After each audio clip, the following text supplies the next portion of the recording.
ડાંગમાં સાપુતારા ઘાટ માર્ગે પર અકસ્માત થયો। જાનૈયા ભરેલો ટેમ્પો પલટી જતા અકસ્માત થયો। મહારાષ્ટ્રથી ડાંગ આવતા હતા જાનૈયા।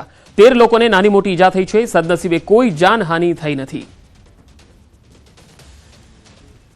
મહારાષ્ટ્રથી ડાંગ તરફ આ ટેમ્પામાં જે લોકો ભરેલા જાનૈયાઓ હતા એ જઈ રહ્યા હતા અને ડાંગ તરફ આવી રહ્યા હતા, પરંતુ આ ટેમ્પો પલટી ગયો, જેના કારણે તેમાં સવાર 13 જેટલા લોકોને નાની મોટી ઈજા થઈ છે।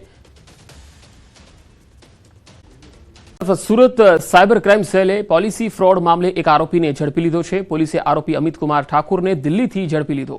આરોપી પોતે પહેલા ઇન્સ્યોરન્સ કંપનીમાં કામ કરતો હતો। આરોપીઓ પોતાનો અનુભવ અને ડેટાથી ફરિયાદીનો સંપર્ક કરતા પોલિસી પકાવવા માટે લોભામણી લાલચ આપી અને ફરિયાદી પાસેથી કુલ 21 લાખ પડાવ્યા હતા। બાદમાં આરોપી ફરિયાદીથી સંપર્ક વિહોણા થઈ ગયા। પોલીસે આરોપીની ધરપકડ કરી રિમાન્ડ મેળવવા પ્રક્રિયા હાથ ધરી છે। તેમણે ભૂતકાળમાં લીધેલી પોલિસીઓ જેનું પ્રીમિયમ તેમણે ભરવાનું બંધ કરી દીધું હતું, એ બાબતે સાયબર ફ્રોડસ્ટર દ્વારા તેમને વારંવાર કોલ કરીને પૈસા ભરવા માટે જણાવવામાં આવતું હતું કે તમે આ પ્રકારનું આટલા પૈસા ભરી દેશો તો તમારી પોલિસી ફરી ચાલુ થઈ જશે અને તમને વધારે પૈસા મળશે। એમ કરીને જે ફરિયાદી છે એમણે 5 લાખ રૂપિયાની પોલિસી જે પાસમાં લીધેલ હતી એની ઉપર આ પોલિસી પકવવા માટે અલગ અલગ બેંક એકાઉન્ટોમાં પૈસા જમા કરાવીને 21 લાખ રૂપિયા જેટલી મોટી રકમ સાયબર ક્રિમિનલ્સ દ્વારા તેમની પાસેથી પડાવવામાં આવેલ હતી। વડોદરાથી નકલી ફાયર એનઓસી કૌભાંડનો મામલો સામે આવ્યો। આજવા રોડ અર્શ કોમ્પ્લેક્સ પાસેથી નકલી એનઓસી મળી આવતા ફાયર વિભાગ પણ ચોંકી ઉઠ્યું। મળતી માહિતી મુજબ સિવાય ફાયર સર્વિસના કન્સલ્ટન્ટે એનઓસી આપ્યા હોવાનું ખુલ્યું છે। એનઓસી સાથે 85,000માં ફાયર સેફટીનું કામ આપ્યું હતું। ડેવલપર્સ અને એજન્સીના સંચાલકને ફાયર વિભાગે નોટિસ ફટકારી પોલીસ ફરિયાદ પણ કરી। હાલ કૌભાંડમાં કોન્ટ્રાક્ટર જયેશ મકવાણાનું નામ ખુલવા પામ્યું છે। પોલીસે આવા કેટલા ડોક્યુમેન્ટ બનાવ્યા એ દિશામાં તપાસ હાથ ધરી છે। ફાયર વિભાગે અપીલ કરી છે કે જો કોઈ બિલ્ડિંગની એનઓસી શંકાસ્પદ લાગે તો તાત્કાલિક સંપર્ક કરવો।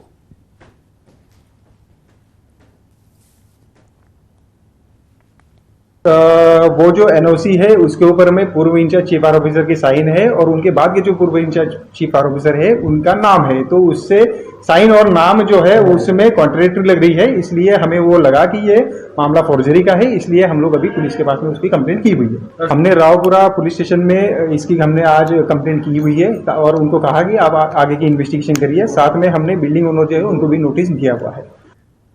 જામનગર મનપાની ડમ્પિંગ સાઇટમાં આગ લાગી ગઈ। ડોર ટુ ડોર કલેક્શન કરતી ગાડીઓ સળગી ઉઠી। હાપા માર્કેટ યાર્ડ નજીક આવેલી સાઇટમાં 8 ગાડીઓમાં આગ લાગી હતી। ફાયર વિભાગની ટીમ ઘટના સ્થળે પહોંચી હતી અને આગ બુઝાવવામાં આવી હતી। હાપા માર્કેટિંગ યાર્ડ નજીક આ ડમ્પિંગ સાઇટ આવેલી છે, જ્યાં અચાનક આગ લાગી હતી।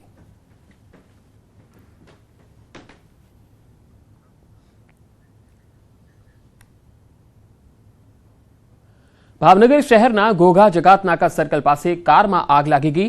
ગાડીમાં સવાર લોકો સમય સૂચકતા વાપરી કારની બહાર નીકળી ગયા અને તેમનો બચાવ થયો। કારમાં અચાનક આગ લાગવાનું કારણ અકબંધ છે। જો કે આગની દુર્ઘટનામાં કોઈ જાનહાનિ થઈ નથી।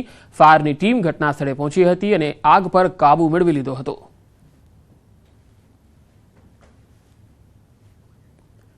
તો ફાયર વિભાગે આગ પર કાબુ મેળવી લીધો હતો। તસવીરોમાં જોઈ શકાય છે કે આગ જે રીતે ભડભડ સળગવા લાગી હતી ત્યારે કારની અંદર જે બેઠેલા તમામ લોકો હતા એ બહાર નીકળી ગયા અને તેમનો આબાદ બચાવ થયો હતો। આગ કયા કારણોસર લાગી તે સામે આવી શક્યું નથી।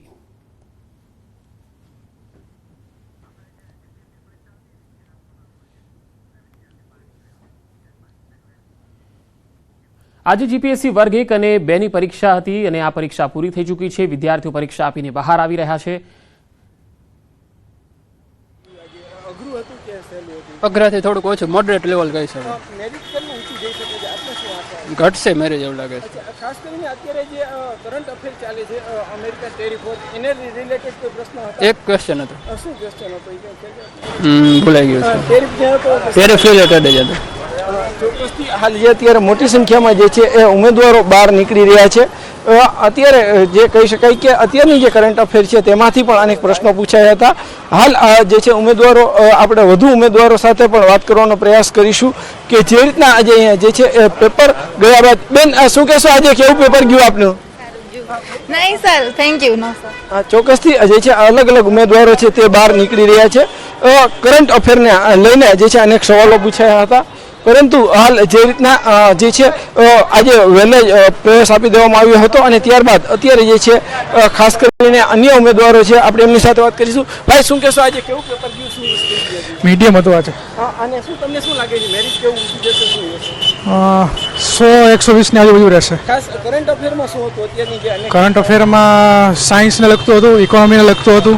હાલ વર્તમાન પરિસ્થિતિ જે અમેરિકાની ટેરિફ છે અથવા એને રિલેટેડ હા, ટેરિફને લગતા પણ ક્વેશ્ચન હતા, સાયન્સને લગતા હતા, ઇકોનોમિક્સને લગતા હતા.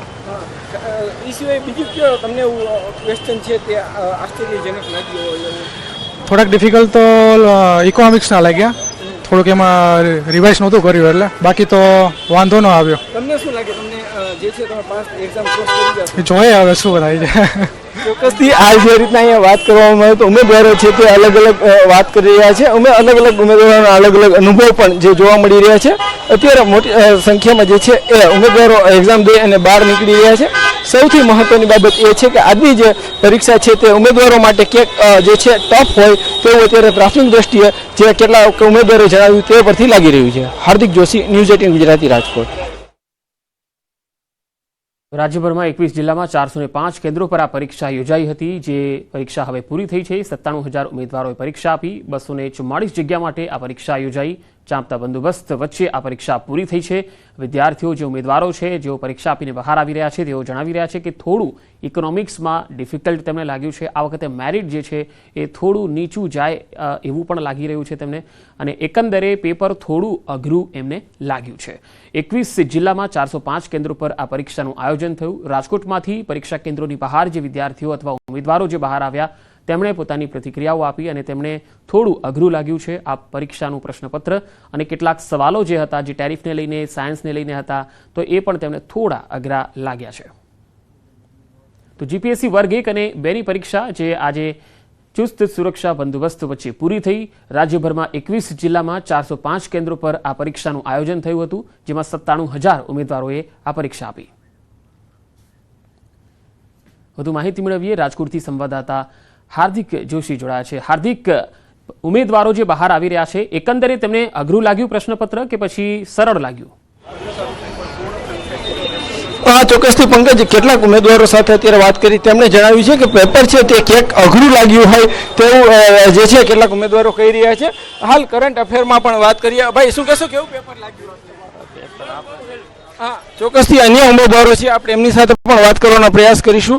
ઉમેદવારો છે તે આજે સવારથી જે છે અલગ અલગ પરીક્ષા કેન્દ્રો પર પહોંચ્યા હતા અને ત્યારબાદ તેઓ જે છે અલગ અલગ એક્ઝામો પણ આપી હતી. હાલ આપણી સાથે અહીંયા કેટલાક ઉમેદવાર છે, આપણે એમની સાથે પણ વાત કરવાનો પ્રયાસ કરીશું કે જે રીતના અત્યારે જે પેપર છે તે કેવું ગયું. આપને કેવું પેપર આજનું લાગ્યું?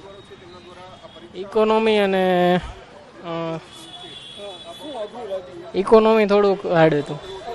મેરિટ છે ઊંચી જશે એવું લાગે છે આપને? ના, મેરિટ ઊંચું નહીં જાય. ખાસ કરીને અત્યારના જે કરંટ અફેર છે એમાંથી કોઈ ક્વેશ્ચન એવો હતો કે જે તમને? ના, કરંટ અફેર ઇઝી હતું. ખાસ અત્યારે ટેરિફનું ને એ બધું ચાલે છે એને રિલેટેડ એનું ઇઝી હતું, કરંટ ઇઝી હતું. તો તમને શું લાગે, શું આશા છે? પાસ થઈ જઈશું. હાલ જે રીતના વાત કરવામાં આવે તો અહીંયા ઉમેદવારો છે તે પરીક્ષા દઈને બહાર નીકળી રહ્યા છે. ખાસ કરીને ઇકોનોમિક્સ છે તે ક્યાંક ને ક્યાંક અમુક ઉમેદવારો છે તેમને અઘરું લાગ્યું છે. હાલ આપણે અન્ય ઉમેદવારો સાથે પણ વાત કરવાનો પ્રયાસ કરીશું.